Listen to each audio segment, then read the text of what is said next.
Hello students, welcome in the online classes of MDN School Kalayat. As you know, we are on fourth lesson of नागरिक शास्त्र of 10th class. आज हम नागरिक शास्त्र का 10th class का 4 lesson पढ़ेंगे. लेसन का नाम है जाति, धर्म और लैंगिक मसले. आइए विस्तार से पढ़ें. जो लैंगिक मसले हैं वो क्या हैं? जो स्त्री पुरुष की जो सामाजिक, आर्थिक और राजनीतिक जो गतिविधियां हैं, जो नियम है, जो किसके समाज के आधार पर, आर्थिक के आधार पर और राजनीति के आधार पर, उसको क्या कहते हैं? लैंगिक मसले. और जो लैंगिक अनुपात है यानी कि प्रति 1000 पुरुषों के पीछे पाई जाने वाली स्त्रियों की संख्या, उसको क्या कहते हैं? लैंगिक अनुपात. जो प्रति 1000 है ना, जो 1000 पर जो स्त्रियों की पाई जाने वाली संख्या को क्या कहते हैं? लैंगिक अनुपात. और क्या है? श्रम लैंगिक विभाजन. काम के बंटवारे का वह तरीका जिसमें घर के सारे काम परिवार की औरतें करती हैं या अपनी देख रेख में घरेलू नौकरानियों से करवाती हैं. कहने का अर्थ जो श्रम लैंगिक यानी काम का बंटवारा क्या है, जिसमें जो घर की औरतें हैं वो घर पर ही रहकर क्या है, घर का कार्य करती हैं या मतलब किसी नौकरी या नौकरानी के द्वारा भी खुद की देख रेख में कार्य को पूरा करवाते हैं. इसे क्या कहते हैं? श्रम लैंगिक विभाजन. तो जो हमारे इम्पोर्टेंट जो पॉइंट थे उसके विषय में मैंने बताया लेसन से पहले. अब हम क्या है, लेसन को क्या है, विस्तार से पढ़िए.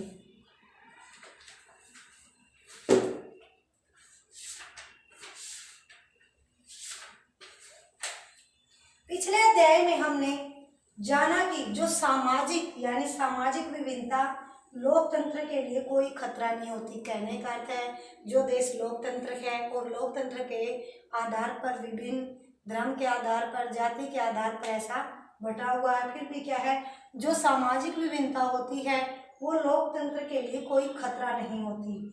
राजनीति में सामाजिक असमानताओं की अभिव्यक्ति कोई असंभव बात नहीं है. कहने का अर्थ है राजनीति के अंदर जो सामाजिक असमानताएं कोई खास बात नहीं है. कई बार तो यह अभिव्यक्ति लोकतंत्र के लिए लाभकारी भी सिद्ध होती है. इस अध्याय में हम इस विचार को भारत में लोकतंत्र के कामकाज के संदर्भ में परखने की कोशिश करेंगे. कहने का अर्थ है जो एक भारत एक लोकतंत्र देश है और भारत के एक लोकतंत्र देश में कामकाज के में रखने की कोशिश करेंगे. हम यहाँ सामाजिक विभाजन यानी समाज का बंटवारा और समाज के आधार पर भेदभाव वाली 3 सामाजिक असमानताओं पर गौर करेंगे. ये हैं लिंग के आधार पर भेद, धर्म के आधार पर, जाति के आधार पर आदि सामाजिक विभिन्नताएं हैं. जो भेदभाव होता है तो लिंग के आधार पर, जाति के आधार पर और धर्म के आधार पर. ये समाज के 3 भेद वाली सामाजिक असमानताएं हैं.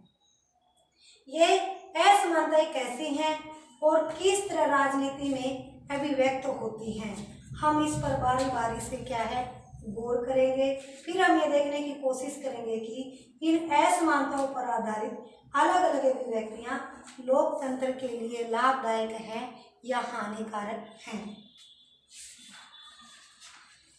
अब हम क्या जो लैंगिक मसले और राजनीति भी, आइए अपनी बात की शुरुआत हम लैंगिक असमानता से करेंगे. जो लिंग के आधार पर जो भेदभाव होता है, सामाजिक असमानता का यह रूप हर जगह क्या है नजर आता है. कौन सा? जो लिंग के आधार पर जो भेदभाव होता है. लेकिन राजनीति के अध्ययन में शायद इस बात की पहचान की जाती है. लैंगिक असमानता को स्वाभाविक कहें कि प्राकृतिक और अपरिवर्तनीय मान लिया जाता है.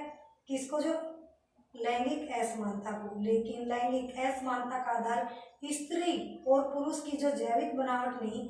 कहने का अर्थ जो लैंगिक भेदभाव है वो सिर्फ क्या है, जो स्त्री और पुरुष की जो शरीर की बनावट है वो क्या है, ये असमानता का आधार नहीं है, बल्कि इन दोनों के बीच जो प्रचलित जो रूढ़ छवियां, जो धारणाएं बनाई गई हैं, जो रूढ़िवाद, जो पौराणिक धारणाएं बनाई गई हैं, वो क्या है, असमानता का आधार है। किसमें? लिंग के आधार पर। अब हम क्या है, निजी और सार्वजनिक का विभाजन। लड़कियों और लड़कियों के पालन पोषण के क्रम में यह मान्यता उनके मन में बैठा दी जाती है, औरतों की मुख्य जिम्मेवारी गृहस्थी चलाने और बच्चों का पालन पोषण करने की है। कहने का अर्थ है, जब हम लड़के और लड़कियों का पालन पोषण करते हैं, उस क्रम के अनुसार हम क्या है, उनके मन में जो लड़कियां हैं, उनके मन के अंदर ये जिम्मेदारी बिठा देते हैं कि जो औरतों की मुख्य जिम्मेवारी क्या है, गृहस्थी चलाना, बच्चों का पालन पोषण करना। और यह चीज अधिकतर परिवारों के जो श्रम यानी काम के विभाजन, लैंगिक विभाजन से झलकती है। औरतें क्या है, घर के अंदर रहकर घर का सारा काम काज करती हैं, जैसे खाना बनाना, सफाई करना, कपड़े धोना और बच्चे की देख रेख करना, बच्चे की देखभाल करना आदि। जबकि जो मर्द है वो क्या है, घर के बाहर का काम करते हैं, यानी घर से बाहर जाकर क्या है, काम करते हैं। किसके लिए? घर का खर्च चलाने के लिए। ऐसा नहीं है कि मर्द ये सारे काम नहीं कर सकते, मतलब जो औरतें घर का कार्य करती हैं ये सारे कार्य मर्द नहीं कर सकते। लेकिन क्या, जो पौराणिक जो रूढ़ी छवि बनी हुई है, जिस तरह लिंग श्रम विभाजन का बंटवारा किया गया है, वो पौराणिक समय से ही क्या है, इसका बंटवारा किया गया है, श्रम लैंगिक विभाजन का। हम सोचते हैं कि ऐसे कामों को करना औरतों के जिम्मे है, जो घर का कार्य है इसकी जिम्मेवारी किसकी है, औरतों की है। पर जब सिलाई कटाई से लेकर इन्हीं सारे कामों के लिए पैसे मिलते हैं तो मर्द खुशी खुशी यही काम घर के बाहर करते हैं। कहने का अर्थ है, जो मर्द है वो घर के अंदर रहकर ये जो औरतों वाले काम है जो बांटे गए हैं, इस काम को नहीं करते।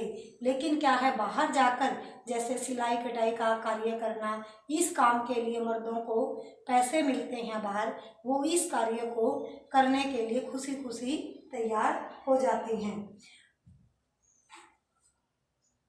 अधिकांश दर्जी या होटल के रसोइये पुरुष होते हैं। कहने का अर्थ है, जो दर्जी का कार्य करते हैं, होटल के अंदर जो क्या है रसोइये का काम करते हैं, वो क्या अधिकतर कौन होते हैं, पुरुष होते हैं। इसी प्रकार होते घर के बाहर का काम न करती हूँ ऐसा भी नहीं है।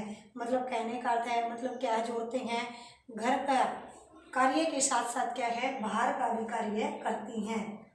गांव में स्त्रियां पानी और जलवान जुटाने से लेकर खेत में खटने तक का काम करती हैं। मतलब क्या है, स्त्रियां घर से बाहर निकल कर क्या है, पानी लेके आती हैं, और जो भोजन बनाने के लिए, जो जलाने के लिए, जो भोजन पकाने के लिए जो लकड़ियां हैं वो इकट्ठा कर लाती हैं, और जो खेत में जो क्या है, जो हमारी फसल है उसकी कटाई का भी कार्य करती हैं। शहरों में हम देखते हैं कोई गरीब स्त्री किसी मध्य वर्गीय परिवार में नौकरानी का काम कर रही है। कहने का अर्थ है भी शहर के अंदर जो कोई गरीब स्त्री है वो क्या है, एक मध्य वर्गीय परिवार में क्या है, नौकरानी का, जैसे साफ सफाई, झाड़ू पोछा बर्तन आदि का कार्य कर रही है, यानी नौकरानी का। और मध्य वर्गीय स्त्री काम करने के लिए क्या है, दफ्तर जा रही है, मतलब वो भी तो क्या है, घर से बाहर निकल रही। कहने का अर्थ है भी जो घर के कार्य के साथ साथ क्या है, हम घर से बाहर निकल कर भी क्या है, कार्य करते हैं। और सच्चाई है कि अधिकतर महिलाएं अपने घरेलू काम के अतिरिक्त अपनी आमदनी के लिए कुछ न कुछ काम करती है। कहने का अर्थ है, बात क्या है, सच्चाई क्या है, जो स्त्रियां क्या है, घरेलू कार्य तो करती ही हैं, साथ में क्या है, अपनी आमदनी के लिए क्या है, घर से बाहर निकलकर घर से अतिरिक्त कार्य भी करती हैं। इसके लिए अपनी आमदनी के लिए। लेकिन उनके काम को ज़्यादा मूल्यवान, यानी जो स्त्री का जो कार्य है उसको ज़्यादा महत्वपूर्ण नहीं माना जाता, और उन्हें दिन रात काम करके भी उसका श्रेय नहीं मिलता। मतलब कहने का अर्थ है, जो स्त्री घर का कार्य भी करती है और अपनी आमदनी के लिए घर से बाहर जाकर भी कार्य करती है, वो दिन रात क्या है, कार्य में लगी रहती है, उसके कार्य को कोई महत्वपूर्ण नहीं मानता, उस कार्य को कोई मूल्यवान नहीं मानता, और वो दिन रात काम करके भी उसको क्या है, किसी कार्य के लिए श्रेय नहीं मिलता। श्रम के इस तरह के विभाजन का नतीजा यह हुआ कि और तो घर की चार दीवारी में सिमट कर रह गई है। कहने का अर्थ है जो काम का बंटवारा है, जो श्रम का विभाजन है, तो उसका नतीजा यह निकलता है कि औरत तो क्या है, घर की चार दीवारी के अंदर ही सिमट कर रह गई है और बाहर का जो सार्वजनिक जीवन पुरुषों के कब्जे में आ गया है। यानी क्या है, पुरुषों को क्या है, जो काम का बंटवारा गया वो तो क्या है, बाहर जाकर क्या है, सबके बाहर जाकर क्या है, बाहर जाकर कार्य करता है, लेकिन जो औरतें क्या है, वो औरतें घर में रहकर ही कार्य करती हैं। मनुष्य जाति की आबादी में औरतों का हिस्सा आधा है। जो मनुष्य की आबादी की जाति में क्या है, जो औरतों का हिस्सा कितना है, आधा। पर सार्वजनिक जीवन में खासकर राजनीति में उनकी भूमिका नगण्य है। मतलब क्या है, जो सार्वजनिक जीवन में खास कर जो राजनीतिक में उनकी भूमिका न के बराबर है। और यह बात अधिकतर समाजों पर लागू होती है। पहले सिर्फ पुरुषों को ही जो सार्वजनिक जो साझे मामले होते हैं, सरकारी तौर पर जो सार्वजनिक, उनमें पुरुषों को ही क्या है, भागीदारी करने, मतलब हिस्सेदारी, सिर्फ पुरुषों को ही सार्वजनिक मामलों में हिस्सेदारी करने, वोट देने या सार्वजनिक मतलब सरकारी पदों के लिए, मतलब सार्वजनिक यानी सार्वजनिक सरकारी या साझे पदों को चुनाव लड़ने के लिए अनुमति थी। किसको, पुरुषों को। धीरे धीरे राजनीति में लैंगिक मुद्दे उभरे, मतलब जो क्या है, लिंग के आधार पर दुनिया के अलग अलग हिस्सों में औरतों ने क्या है, अपने संगठन बनाए। किसके लिए, पुरुषों के बराबर अधिकार पाने के लिए और बराबर के अधिकार हासिल करने के लिए औरतों ने क्या है, अपने संगठन बनाए, आंदोलन किए। विभिन्न देशों में महिलाओं को वोट का अधिकार प्रदान करने के लिए आंदोलन हुए थे। कहने का अर्थ है, विभिन्न देशों में महिलाओं को वोट पाने का अधिकार कैसे मिला, उन्होंने क्या है, संगठन बनाए, आंदोलन किए, पुरुषों के बराबर अधिकार पाने के लिए क्या है, आंदोलन लड़े और क्या है, संघर्ष किया। और क्या है, इसलिए क्या है, महिलाओं को वोट का अधिकार पाने के लिए आंदोलन हुए। इन आंदोलनों में महिलाओं की राजनीतिक और वैधानिक दर्जे को ऊंचा उठाने, मतलब ये है राजनीतिक और क्या है, विधानसभा में क्या है, जो संविधान में विधानसभा में, राजनीतिक में, पॉलिटिशियन में क्या है, उनको पुरुषों के बराबर क्या है, अधिकार मिलने चाहिए। उनके लिए शिक्षा तथा रोजगार के अवसर बढ़ाने की मांग की भी स्त्रियों के लिए, और मूलगामी बदलाव की मांग करने वाले महिला आंदोलनों ने औरतों के व्यक्तिगत और पारिवारिक जीवन में भी बराबरी की मांग उठाई।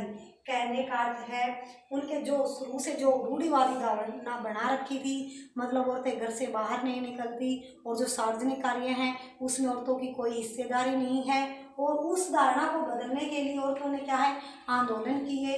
पुरुषों के बराबर की जो पारिवारिक जीवन में भी क्या है, उनके अधिकार की मांग उठाई, पुरुषों के बराबर के अधिकार की। और इन आंदोलनों को क्या कहते हैं, नारीवादी आंदोलन कहा जाता है। जो मतलब नारी अपने अधिकार के लिए लड़ी, उसको नारी अधिकार आंदोलन कहा जाता है। लैंगिक विभाजन की राजनीतिक अभिव्यक्ति, और इस सवाल पर राजनीतिक गौरबंदी ने जो सार्वजनिक जीवन यानी साझे कार्यक्रम के जीवन में औरतों की भूमिका को बढ़ाने में क्या है, मदद की। आज हम क्या है, वैज्ञानिक, डॉक्टर, इंजीनियर, प्रबंधक, कॉलेज और विश्वविद्यालय शिक्षक जैसे पेशों में बहुत सी औरतों को पाते हैं, क्योंकि इन्होंने जो नारीवादी जो आंदोलन किए थे, बराबर के अधिकार पाने के लिए, पुरुषों को बराबर के अधिकार पाने के लिए, उसमें क्या हम ज़्यादातर औरतों को किसमें, वैज्ञानिक में, डॉक्टर में, इंजीनियर में, कॉलेज में, विश्वविद्यालय शिक्षक में, इन जैसे पेशों में क्या है, हम ज़्यादातर औरतों को ही पाते हैं। जबकि पहले इन कामों को महिलाओं को लायक नहीं समझा जाता था। मतलब कहने का अर्थ है, इन कामों के लिए महिलाओं को लायक नहीं समझा जाता था। और दुनिया के कुछ हिस्सों जैसे स्वीडन, नॉर्वे, फिनलैंड जैसे देशों में सार्वजनिक जीवन में महिलाओं की भागीदारी का स्तर काफी ऊंचा था। मतलब कहने का अर्थ है, जो सार्वजनिक तौर पर जो सरकारी काम, जो साझे कार्य हैं, जैसे इन देशों में स्वीडन, नॉर्वे, फिनलैंड जैसे देशों में महिलाओं को क्या है, जो भागीदारी का स्तर था काफी ऊंचा था। मतलब वहाँ की जो महिलाएं हैं सार्वजनिक कार्यों में बढ़ चढ़कर हिस्सा ले रही थी। हमारे देश में आज़ादी के बाद से महिलाओं की स्थिति में कुछ सुधार हुआ है। जब हमारा देश स्वतंत्र हुआ उसके बाद जो हमारी महिलाओं की स्थिति में काफ़ी सुधार हुआ है, पर वे अभी भी पुरुषों से काफ़ी पीछे हैं। यानी कि कहने का अर्थ है, जैसे परिवार में पितृ प्रधान यानी पुरुष प्रधान होता है, पुरुष के पास ही अधिकार होते हैं, इसलिए क्या है स्त्री अभी भी क्या है पुरुषों से पीछे है। हमारा समाज अभी भी पितृ प्रधान है, औरतों के साथ अभी भी कई तरह के भेदभाव होते हैं, उनका दमन होता है, मतलब उनको दबाया जाता है स्त्रियों को। महिलाओं में साक्षरता की दर अभी भी कितनी है 54% है, और जबकि पुरुषों के अंदर कितनी है 76% है, मतलब इसकी साक्षरता की दर। और इसी प्रकार स्कूल पास करने वाली लड़कियों की एक सीमित संख्या ही उच्च शिक्षा की ओर कदम बढ़ पाती हैं। कहने का अर्थ है, जब स्कूली शिक्षा प्राप्त कर लेती हैं लड़कियां, उसमें से थोड़ी ही क्या है सीमित, मतलब थोड़ी ही संख्या क्या है उच्च शिक्षा की तरफ कदम बढ़ाती है। यानी कि स्कूल शिक्षा पास करने के बाद लड़कियों को घर पर बिठा दिया जाता है, मतलब घरेलू काम धंधे सिखाने के लिए। उच्च शिक्षा की तरफ कम ही कदम बढ़ा पाती हैं अपने। जब हम स्कूली परीक्षाओं के परिणाम पर गौर करते हैं तो देखते हैं कई जगह लड़कियों ने बाजी मार ली है, और कई जगहों पर उनका प्रदर्शन लड़कों से बेहतर नहीं तो कमतर भी यानी कम भी नहीं होता। कहने का अर्थ है, कई जगह तो जो लड़कियां हैं लड़कों से ज़्यादा अव्वल रहती हैं, कई जगह क्या है जो लड़कियां लड़कों से बेहतर मतलब अच्छी तो नहीं, फिर क्या उनसे कम भी नहीं होती हैं, लेकिन आगे की पढ़ाई के दरवाजे उनके लिए बंद हो जाते हैं। कहने का अर्थ स्कूली शिक्षा के बाद, क्योंकि माँ बाप अपने संसाधनों को क्या है लड़के लड़की दोनों पर बराबर खर्च करने की जगह लड़कों पर ज़्यादा खर्च करना पसंद करते हैं। कहने का अर्थ है, जब माँ बाप क्या है लड़के लड़की की पढ़ाई को लेकर क्या ज़्यादा पैसा किस पर खर्च करने की ज़्यादा जरूरत समझते हैं लड़के के ऊपर, तो हर लड़की की क्या आर्थिक स्थिति को देखकर लड़के की पढ़ाई को क्या है बंद करवा देते हैं। स्कूली शिक्षा प्राप्त करने के पश्चात क्या है उसको घर पर ही रख लिया जाता है, और जो घर के काम धंधे हैं वो ही लड़की के लिए क्या है जरूरी समझते हैं। इस स्थिति के चलते अब भी ऊंची तनख्वाह वाले ऊंचे पदों पर पहुंचने वाली महिलाओं की संख्या बहुत ही कम है। कहने का अर्थ है, ऐसी स्थिति पर चलते हुए जो भी मतलब जिस भी पद की ज़्यादा तनख्वाह है या ऊंचे पद पर जो पहुंचने वाली महिलाओं की संख्या क्या है बहुत कम है। भारत में औसतन एक स्त्री एक पुरुष की तुलना में रोजाना 1 घंटा ज़्यादा काम करती है। कहने का अर्थ है, जो एक स्त्री है एक पुरुष की तुलना में हर रोज़ क्या है पुरुष से 1 घंटा ज़्यादा काम करती है, पर उसको ज़्यादातर काम के लिए क्या है पैसे नहीं मिलते हैं, इसलिए अक्सर उसके काम को मूल्यवान यानी महत्वपूर्ण नहीं माना जाता। और समान मजदूरी से संबंधित अधिनियम में कहा गया कि समान काम के लिए समान मजदूरी दी जाएगी। कहने का अर्थ है भी जब क्या है जब हम समान काम करते हैं तो उसके लिए क्या है समान वेतन की मजदूरी दी जाएगी। उदाहरण के तौर पर देख लो भी यही है, जो मीडियम परिवार है या मतलब गरीब जाति के लोग हैं उसके अंदर जो स्त्री पुरुष है मतलब किसी कार्य के लिए जाते हैं, मतलब जो दिहाड़ी मजदूरी करते हैं, मतलब क्या है उसके अंदर जब औरतें भी पुरुषों के साथ कार्य करती हैं तो उसके साथ तो क्या है जो स्त्री और पुरुष दोनों बराबर कार्य कर रहे हैं, उसके लिए क्या है पुरुष की बजाय स्त्री को कम वेतन मिलता है, क्योंकि वो भी हर रोज 6 घंटे कार्य करती है, मतलब किसी मतलब जो मजदूरी पर गई है, और पुरुष भी ऐसे ही, फिर भी उसको क्या है पुरुष की बजाय स्त्री को कम वेतन पर रखा जाता है, कम वेतन मिलता है। इसलिए हमारे समाज में जो श्रम लैंगिक विभाजन है इस प्रकार से बटा हुआ है। समान मजदूरी से संबंधित अधिनियम में कहा गया कि समान काम के लिए समान मजदूरी दी जाएगी। बहरहाल काम के हर क्षेत्र में यानी खेल कूद की दुनिया से लेकर सिनेमा के संसार तक और कल कारखानों से लेकर खेत खलिहान तक महिलाओं को पुरुषों की तुलना में कम मजदूरी मिलती है। मतलब हर विभाग में हर कहीं, जैसे सिनेमा घर या मतलब किसी क्षेत्र में खेल कूद में या मतलब खेत खलिहान में या मजदूरी में क्या है हर विभाग में हर कार्य क्षेत्र में क्या है महिला को विभाग में नहीं हर कार्य क्षेत्र में महिला को पुरुष से कम मजदूरी मिलती है, मतलब क्या है, निजी तौर पर, मतलब सार्वजनिक तौर पर तो क्या है, अब क्या है, जो सार्वजनिक तौर पर सरकारी तौर पर तो अब विभागों के अंदर क्या है, मतलब समान काम और समान वेतन के लिए क्या है, समान अधिकार दिया गया। लेकिन जो निजी तौर पर क्या है, अब भी क्या है, तो स्त्रियों के साथ क्या है, भेदभाव होता है, यानी पुरुषों के बराबर उनको समान मजदूरी नहीं मिलती है।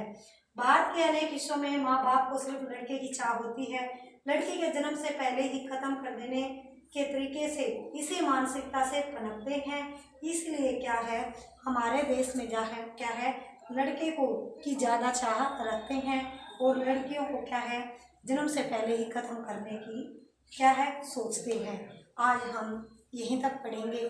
जो टॉपिक मैंने आपको पढ़ाया है उस टॉपिक को आप अच्छे से लर्न करोगे और जो मैंने ये मेन पॉइंट आपको बताए हैं ये कॉपी पर राइट करोगे। Thank you students, have a nice day. घर पर रहें, सुरक्षित रहें।